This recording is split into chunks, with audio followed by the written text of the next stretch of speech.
Diduga akibat mengkonsumsi minuman keras, 3 orang mahasiswa di Kota Salatiga, Jawa Tengah meninggal dunia. Seusai mengkonsumsi miras, para korban mengalami sesak nafas dan akhirnya tidak dapat tertolong. 3 orang mahasiswa yang tengah menjalani studi di Kota Salatiga, Jawa Tengah meninggal dunia diduga akibat mengkonsumsi minuman keras. Peristiwa ini bermula saat 7 orang mahasiswa mengkonsumsi minuman keras di salah satu rumah indekos di Jalan Cemara, Salatiga. Usai mengkonsumsi miras, ketiga korban mulai merasakan dada terbakar dan sesak nafas. Para korban pun kemudian dibawa ke Rumah Sakit Umum Daerah Salatiga. Setelah menjalani perawatan, ketiga korban pun meninggal dunia. Berdasarkan keterangan dokter jaga RSUD Salatiga, korban meninggal dunia karena kelebihan kelenjar getah bening di dalam tubuhnya dan tidak ada gejala kekerasan ataupun suspek virus COVID-19. Diduga miras yang dikonsumsi para mahasiswa telah dioplos. Kini penjual minuman keras telah diamankan polisi. Mereka memperoleh minuman ini di salah satu tempat di Kota Salatiga. Juga kita amankan juga pelakunya, berikut juga dengan barang buktinya di seputar Ramayana, di belakang Ramayana. Innalillahi wa inna ilaihi roji'un. Minuman keras kembali merenggut korban jiwa dan kali ini para korbannya masih pelajar. Nah, Ustaz, ini kan kalau kita tahu anak-anak muda saat ini memang biasanya ingin mencoba semuanya, terutama hal-hal yang mungkin menurut mereka menantang atau mungkin kekinian kali ya, Ustaz ya. Yang ingin saya tanyakan adalah bagaimana cara supaya anak-anak muda tidak tertarik untuk mencoba hal-hal negatif seperti minuman keras yang justru bisa merugikan diri dia sendiri, Ustaz. Betul Mbak Sheila, kalangan remaja atau pemuda sedang mencari jati diri.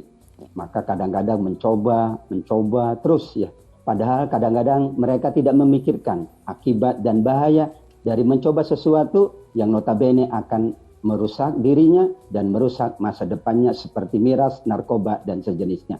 Untuk itu ada 3 faktor yang mempengaruhi remaja kita, anak-anak kita, mahasiswa kita. Yang pertama adalah pengaruh dari keluarga. Nabi selalu mengingatkan bahwa anak kita tergantung orang tuanya. Orang tua yang perhatiannya bagus ke anak akan pengaruh kepada anak. Tapi orang tua yang kurang perhatian kepada anak juga pengaruh kepada anak. Apalagi tadi ini remaja, ini pemuda yang masih mencari jati diri. Karenanya orang tua lah yang punya pengaruh yang sangat besar. Orang tua di sini tidak hanya orang tua di rumah. Ya kerabatnya, saudara-saudaranya, omnya, tantenya, demikian juga guru-gurunya. Perhatikan bukan hanya bagaimana mereka menyelesaikan pendidikannya, pembelajarannya, tapi bagaimana moral mereka terjaga, akhlak mereka terpelihara. Kullu mauludin yuladu 'alal fitrah, kata Nabi, yang nanti pengaruh besar fa'abawahu.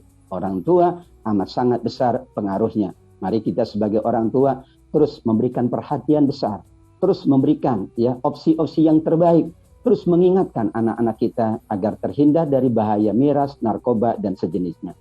Faktor yang kedua yang mempengaruhi anak-anak kita, generasi milenial, adalah faktor dari teman sebaya.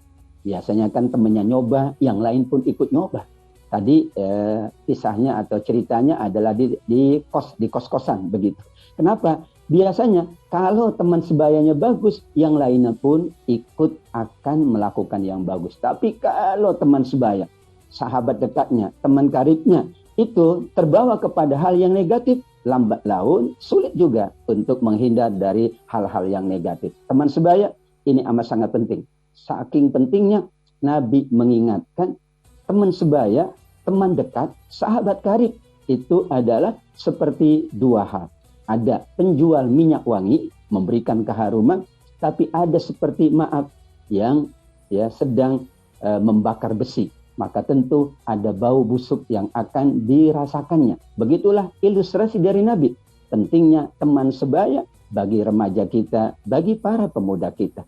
Dan faktor yang tidak kalah pentingnya, yang ketiga, faktor sosial.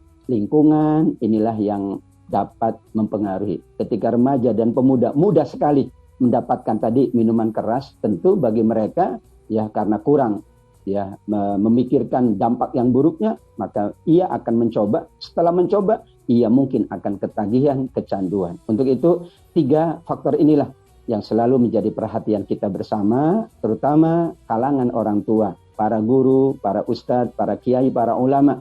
Kita jaga anak-anak kita jaga remaja kita terus bimbing mereka untuk sesuatu yang positif. Insya Allah mereka akan lebih terbawa kepada sisi positif daripada hal-hal yang negatif dalam kehidupannya, insya Allah. Iya, insya Allah ya Ustadz, kita berharap generasi muda bisa lebih memikirkan hal-hal yang ingin dia lakukan, apakah berdampak atau enggak ke diri dia, selain memang pengaruh terbentuknya sikap anak muda itu pengaruh dari orang tuanya gitu ya Ustadz ya.